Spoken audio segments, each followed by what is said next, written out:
my mom and I, we were like forensic scientists. We were looking for some beauty. There's got to be something beautiful in here somewhere. And so from the time we got to the parking deck to the time we left, we were on a search for the grace of great things, something beautiful. And sometimes it was in someone's smile. Sometimes someone would just wear a color, any color. And then there were those days when they're just, I don't see anything beautiful, do you? I don't see anything. She said, well, I guess you better sing something. And so I would start with my kumbaya, Lord, kumbaya, kumbaya, Lord, kumbaya, kumbaya, Lord, kumbaya, oh Lord, kumbaya. Just a little something in there to move that spirit. Now, I told my mother when we first began this journey, look, I'm very well known, which she knew that. Don't tell people I'm Nnenna Freelon. Don't spread it around. Just keep it to yourself, because I want this. Honestly, I really wanted it to be about her. I didn't want it to be about me. Every time I would go to the bathroom, or if I had to go up to the desk when they called someone's name and say, Mom, you sit here, let me go, I'd come back and heads would be huddled. And the same people who were looking at the floor 2 minutes ago looked at me with renewed interest. And my mom would be doing something like this. After a while, they got to know us so well that even the receptionist would be like, oh, you're the jazz singer, right? How about a song?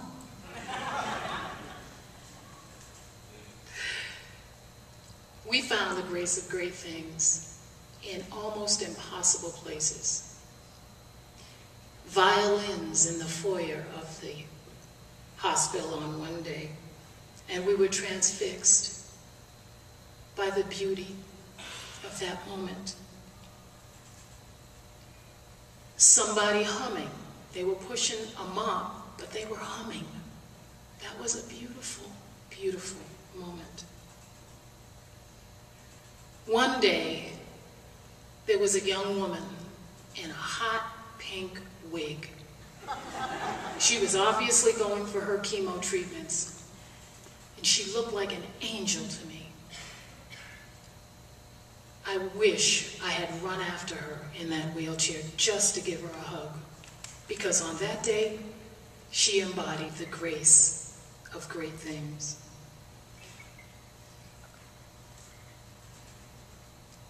They have a music program at this hospital where volunteers will come in and play the piano or the harp. And you never know when someone's going to be there because it is on a volunteer basis. But every time there was music, there was life and there was hope. In June, my mother decided she had had enough of the treatments. And I was frightened by her decision and relieved at the same time. My mother practiced radical confidence, the grace of great things. And so off we went into the community, not to die, but to live. We have been to more performances. She says, I want to go while I can go. She's not in a lot of pain, but she's very, very fatigued. So if it's not a real compelling performance, she will go to sleep.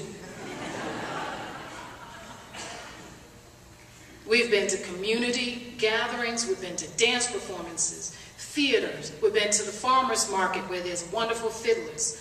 We've been to art shows, we've been to the Butterfly House, we've been to the museum more than once, we've been to quilt shows, all in search of beauty. the grace of great things. I tell you this story because what you do matters. It matters more now than ever before. Don't believe the hype. Yeah, it's dark. So what? We are the light. We are the light. And so I challenge you to practice radical confidence. I challenge you to use these times as a trampoline. Change never happens when everything is groovy. We deserve to do what we love. We deserve the opportunity to do what we love. I honestly don't know how we would have gotten through our dark days without our daily dose of beauty. And I'm going to leave you with these 5 C's: creativity, collaboration, communication, community, and compassion. All of these things necessary, all of these things important parts of the grace of great things. And so the roles have shifted. My mom's not dragging me to performance, I'm dragging her. It's my turn to point my mother's eyes and heart and mind in the direction of beauty. And beauty is where our compass is pointed. My mother is turning into a very little bird. And she's soon going to fly away from me. But she leaves me such a powerful, powerful legacy. When I left her to come here to the conference, she said, "Where are you going?" I said, "Well, I'm going to Indiana, and they've asked me to speak to people who actually make the arts happen." She said, "Isn't that something?" I said, "Well, what should I tell them?" She said, "Well, are you going to sing?" I said, "Yeah, I'm going to sing." She said, "Well, bring me back some programs." My mother has several large tubs of programs. But she said, "Tell them that what they do is important." She said it's important. It's very important. And she doesn't even really understand exactly what you do, and can't say I understand all of it myself. But Mom leaves me a powerful legacy, a beautiful reminder of the power and the strength to live fully and wholly, and to stand on your principles, and to be confident even when things might seem to be dark. My friend, my mom, who taught me to love little people and to honor little children in the way she treated me. My love for children and my love for education totally stems from her years as a teacher and just the way she raised me. My mom, she's transforming before my eyes. My little bird. Skylark, have you anything to say to me?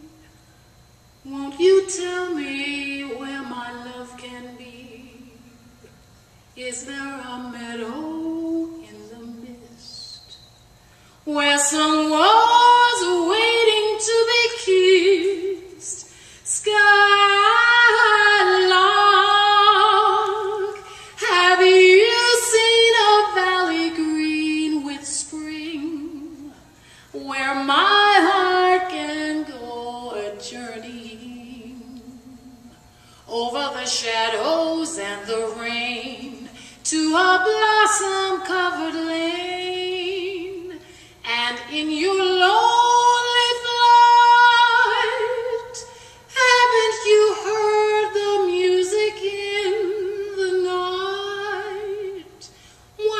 for music, faint as a will-o'-the-wisp, crazy as a loon, sad as a gypsy, serenading the moon. Oh, sky